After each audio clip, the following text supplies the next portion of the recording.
I then contacted a guy in Switzerland called Art Funkhauser. Great name, fantastic name. It is a great name, isn't it? He's an American psychotherapist who works in Bern. And he did his PhD in physics.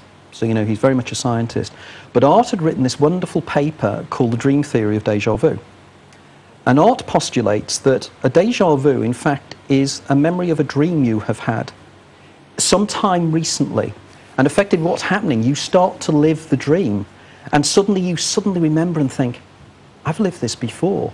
And the reason you do, because it's a dream. But then he's saying that the dreams are precognitive. And that means that's right. So all you've done is you've just put it onto some other part of it. Yeah. And that's exactly the process I took with the book, because I suddenly started to think, well, this isn't really answering anything. And as I did say to Art at the time, as a scientist, you're not explaining precognition. In fact, all you're doing is you're still not explaining how it is that somebody can see the future, because it's still precognition. And indeed, I'm at the National Theatre tomorrow night, on stage at 6 o'clock, and you're the special guest, aren't you? Talking to them, addressing the audience. I am before a performance of Time in the Conways. It's myself and Professor Jeff Forshaw of Manchester University, who's a particle physicist, and we're going to be discussing the time theories of a guy called J.W. Dunn.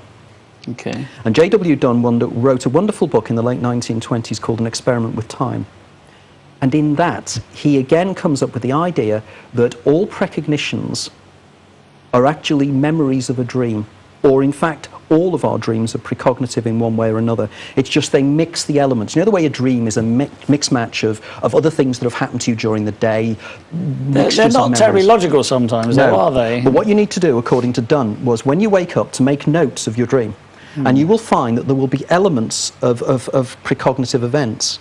But what was fascinating with Dunn was that he came to the conclusion that you don't physically see what you'll do for a dream. There's a classic example where he dreamt, I think it was in 1902, and he was down in Kimberley in South Africa, and he had a vivid dream whereby he dreamed that he was on a French-speaking Caribbean island, and while he was on the island in the dream, everybody around him spoke to him in French. And the people came to him and said, it's been a terrible disaster. The main town on this island has been destroyed. It was Montserrat, wasn't it? No, Montserrat was Reese. No, this was Montserrat was about 1988, 89, I think, something like that.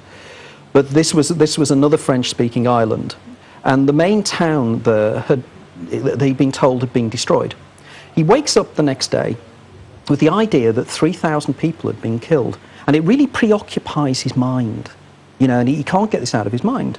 Anyway, 2 or 3 days later, the newspapers come down from London, and what he finds is he sees the headlines in the Daily Telegraph. And he reads the headline, and it said, massive explosion on the French island of Martinique, and the town of Saint-Pierre has been destroyed, and 3,000 people have been killed. This was interesting to him in the sense that it was a precognitive dream. However, there is a coda to the story, because many years later he talked about this particular thing to many people, and somebody pointed out to him, do you know that you're wrong about that? 30,000 people were killed that day. And he went back and he looked at the newspaper report which he kept, and he'd misread it. So effectively he argued that his precognition was not of the event, his precognition was of him reading about the event. And on my website, I have a picture of an album cover by an American rap band called Coup. And on that album cover, you can see quite clearly the Twin Towers. The explosions are in exactly the right position. Oh yes, on I've the heard tower. about it. Yes, I think I've seen this. Yeah. And that came out, I think it was in the May. Now, effectively, when 9/11 took place, the guy who designed the album cover was called in by the authorities because they thought he must have known something. Guess what he said? He said, I had a dream. And he said, this image was so strong, I thought I'd put it on an album cover. Now, again, it wasn't him seeing 9/11, it was him seeing the images on the television. So clearly, a precognition is something far more complex than we first believe. Okay, I'm going to read you some text now because we're getting some really good text. Thank you, everybody. Hess in King's Lynn has said, maybe time is not linear but circular or spiral. Correct. And déjà vu is like a stuck record. That is very, very perceptive, because in my book, because behind all this is a theory which I call cheating the ferryman. Cheating the ferryman, Cheating the ferryman. yeah. Which is across the River Styx, presumably. Correct. And in effect, that's what I postulate, that not time is circular, but your own mental awareness is circular. There is an old concept that the Gnostics used to use, which is called the eternal recurrence, or the eternal return. And it's something you'll find in a lot of civilizations. Friedrich Nietzsche, the philosopher, came up with this idea, and it's the idea that we are stuck in a loop, like Groundhog Day. In fact, I was thinking of calling the book Groundhog Life at one stage. I nearly used that expression in the intro, actually, Groundhog Life, but I thought people might not fully understand what I was trying to say. It's a loop, and there's a wonderful book I read recently called Replay by a guy called Ken Grimwood, and that again deals with this idea of going round in a circularity. So effectively, the comment there is actually quite right, because what's happening is you're reliving it again. Well, there's also sort of two other really on-the-button text here. This is from Stephen Cleveland. I think we all possessed abilities at birth, but are subsequently brainwashed. Will 2012 awaken these?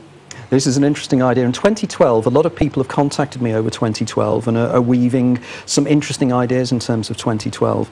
Because one of the things I've found about this theory, I mean, the first book has now sold over 30,000 copies worldwide. I'm over in New York in 10 days' time doing an event at the... And it's come out in lots of different languages. It has as well, yeah, and more are coming out all the time. And the reason why, I think, is because it resonates now. It's of its time. Because I've always argued in my mind and thought, well, maybe if I'd brought the book out when I was a younger man, but I wouldn't have had the internet, I wouldn't have had the ways of communicating, I wouldn't have had opportunities like this to talk to audiences. Because clearly this idea, you've probably heard the term zeitgeist. Zeitgeist, you know, world spirit, and Weltgeist. And Weltgeist is world spirits, right? And the idea that there are certain ideas that erupt at the same time. Yeah, spirit of the age, isn't it? Yeah, and it's the spirit of the age. Now, if you look at the amount of movies that are dealing with this subject now, I'm sure there's lots of movies people called Zeitgeist. We've shown them on this channel, actually. Well, I'm sure people will be going, do you know what this reminds me of? And when I'll talk about my theory, you'll really understand this more. But films like, as we said, Groundhog Day, films like The Butterfly Effect, films like Deja Vu, films... Total Recall. Total Recall. And of course, a lot of these, The Matrix. Eyes Wide Shut. Eyes Wide Shut. Vanilla Sky. Vanilla Sky is the classic. And the interesting thing is an awful lot of these... them all. An awful lot of these novels, an awful lot of these ideas and these theories are based upon the writings of one man, a guy called Philip K. Dick, the American science fiction writer. Oh, Blade Runner, of course. Blade Runner. Blade Runner deals with memory. The idea of, could it be that all my memories have been implanted in my mind 10 seconds ago? How would I know? How could you tell? The original title of the book that I made Blade Runner from was fantastic, wasn't it? Yeah, Do Androids Dream of Electric Sheep? And of course, it's just... Which isn't in the movie, but the central character Deckard in it, actually, that's what he wants. He wants an electric sheep. But funnily enough, I'm in touch with Philip K. Dick's widow, Tessa. And Tessa's really quite fascinated by the implications. I have the final chapter of my book, The Daemon. I deal with Philip K. Dick. Right, of course. And exactly what was happening to him.